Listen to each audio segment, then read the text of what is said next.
Breaking news at 6 after a small plane crashes near Battleground, and authorities say there are no survivors. Plus, a woman's long journey toward justice years after she was sexually assaulted by a security guard. Today, I can let all that go, the anger and hate. Then growing and shrinking in all the wrong ways, the local nonprofit on the verge of shutting down a lifeline. There's food out there that could serve everybody, but there's not a means to get it to them. And flying high to the most anticipated game on their schedule. We're live at Penn State as the Oregon Ducks count down to kickoff. Good evening, everyone. David Mulco with you on this Friday. We want to get right to breaking news in the aftermath of a small plane crash in Clark County. We just learned the single-engine aircraft was trying to land when it went down just after 1 at a small airport north of Battleground. One person was on board, and authorities say they did not survive. Catherine Cook just spoke with firefighters and sent us this update. This happened just after 1 o'clock. Fire officials tell us the plane crashed in a field near the private airstrip here at Goheen Airport. There were no survivors. These are photos from Clark Cowlitz Fire Rescue. The plane burst into flames. Crews were able to put out the fire and keep it from spreading to nearby trees and buildings. We can see a partial tail number, but not enough to say where the plane is registered. Fire officials say when they arrived, people here were trying to put out the flames. And this is a small rural airport, certainly with folks that are well connected, and certainly a somber mood this evening as those folks grapple with the situation that they encountered today. Again, this is a fatal single-engine plane crash just north of Battleground. The Clark County Sheriff's Office is here.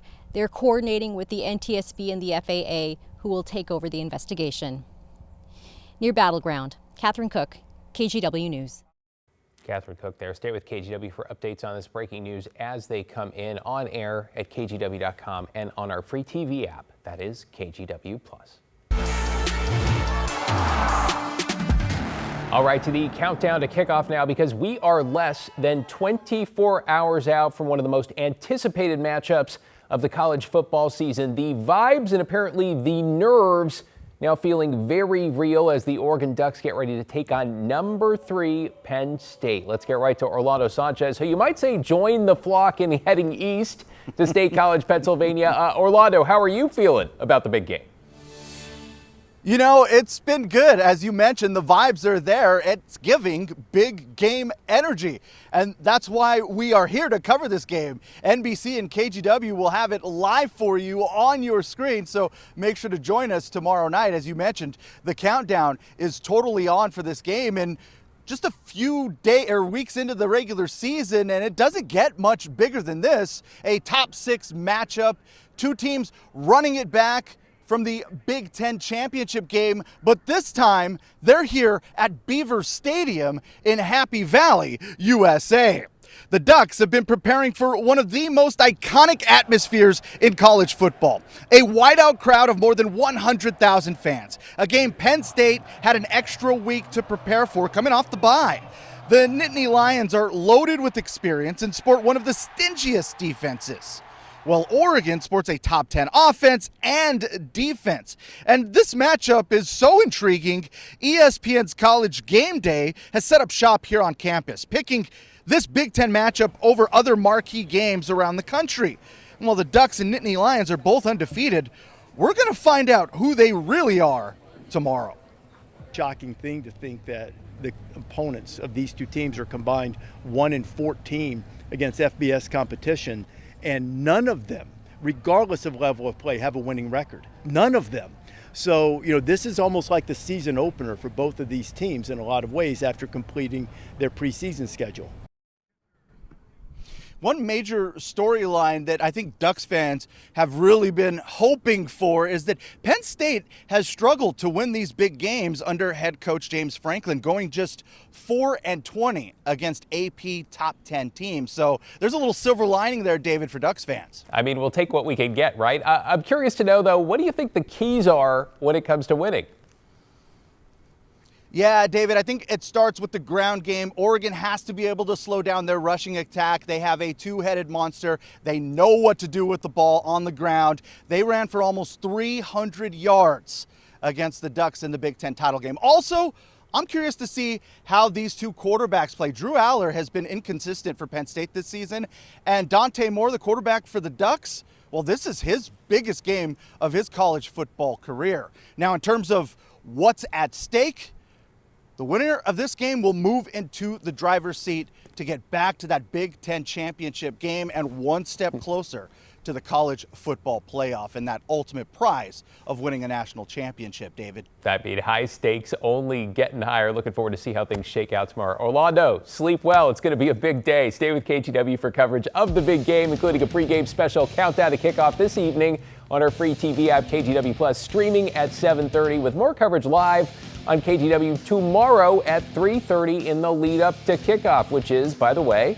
right here on KGW at 4:30. Orlando, Art, and I will all be here with you for a post-game wrap-up. However it goes, of course, we do hope it's a big win. Go Ducks. Hey, by the way, we don't want the Beavers feeling left out because Oregon State plays tonight, and while the Beavs are looking for their first win of the year, it will not be easy. They welcome the undefeated Houston Cougars to Corvallis. Kickoff set for 7:30 at Reser Stadium. Well, as we look forward to that game, we are also looking ahead to what appears to be a fairly mild weekend. We're kicking things off on Friday evening with a little more sunshine and blue sky. Golden Hour. Chief Meteorologist Matt Savino here with your first forecast. Happy Friday, Matt. Thanks, David. Yeah, it is going to be a great weekend, especially Saturday. It will look a lot like today, but be warmer. But I'm showing you this because, yeah, there's already rain reaching Vancouver Island and the Olympic Peninsula. We'll catch a few high clouds from that system tomorrow, but we'll also be warmer tomorrow than we were today.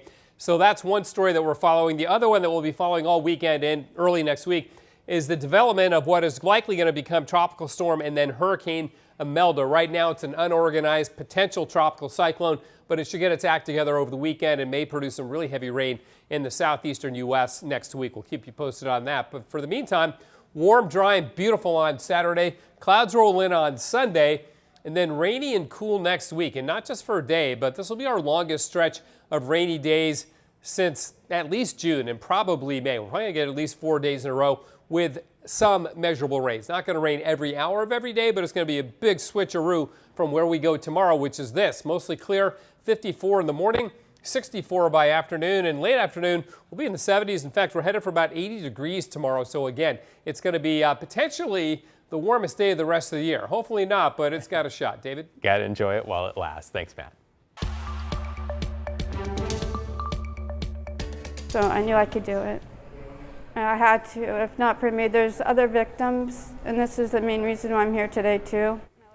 After nearly a decade of waiting, a sexual assault survivor says justice has finally been served. Today, a judge sentenced a former security guard convicted of raping her inside a Portland drugstore to more than 16 years in prison. John Adams was at the courthouse, warning the details here are disturbing.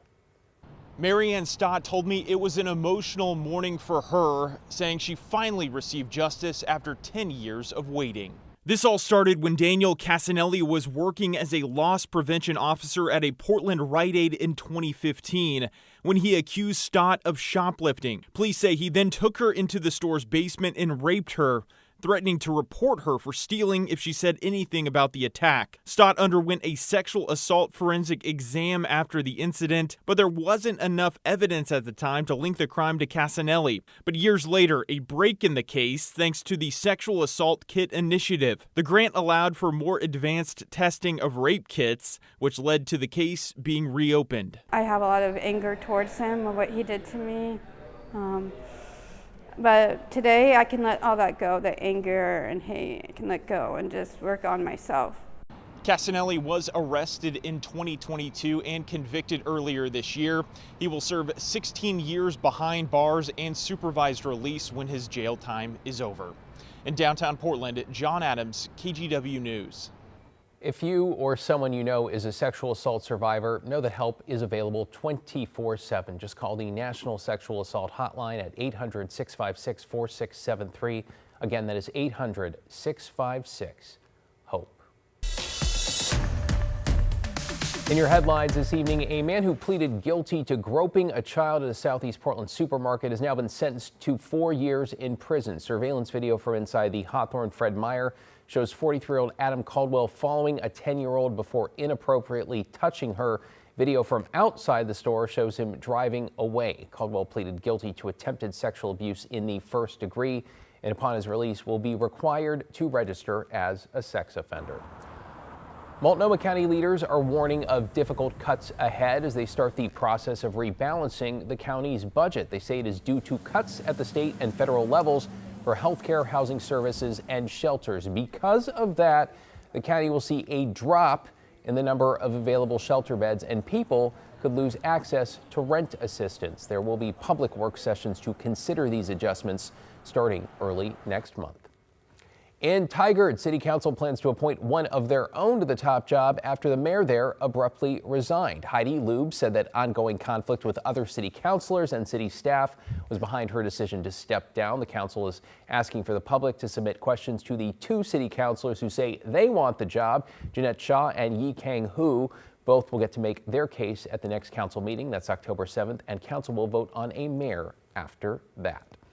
And traffic alert for downtown Portland, where a stretch of Southeast 4th between Morrison and Oak will be closed this evening starting at 8. That is for repaving work and the installation of concrete traffic separators. Work should be complete overnight, with the street reopening sometime on Saturday morning. Now at 6, a Clackamas County nonprofit that runs a food bank service says that Lifeline is now in jeopardy because of a lack of funding and an increase in demand. Celine Stevens is live at the Food Hub in Southeast Clackamas with the details. Celine? David, so the development director of this food hub told me that a couple years ago they'd serve between 50 to 60 people every day for lunch, and now that number has grown to around 200 to 300 people at times. They say this jump really came after federal cuts to SNAP benefits, and they said if they don't get to $600,000 by the end of the year, this food hub just might have to shut down.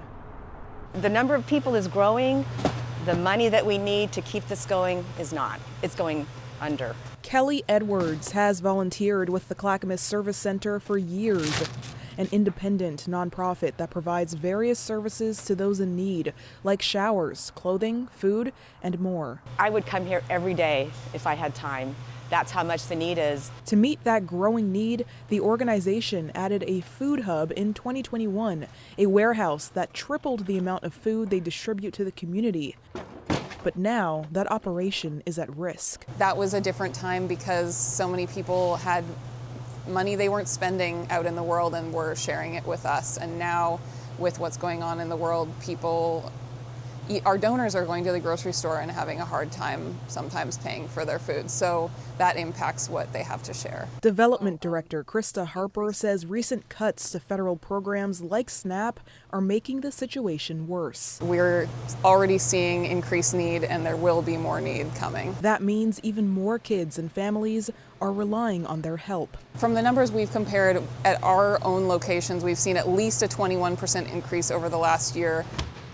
If we don't raise $650,000 by the end of the year, we can't be assured that we have the cash flow to make it through the next year of our operations. The organization also used to get about 60% of its food from the Oregon Food Bank, but that supply has dropped this year, and with fewer private grants available, they're relying more on financial donations to keep their doors open. We have been continuing to meet the need as well as we can, and our resources have been depleted by that, and now we're in a position where we no longer have the cash flow to keep the service open unless we're able to receive an influx of funding.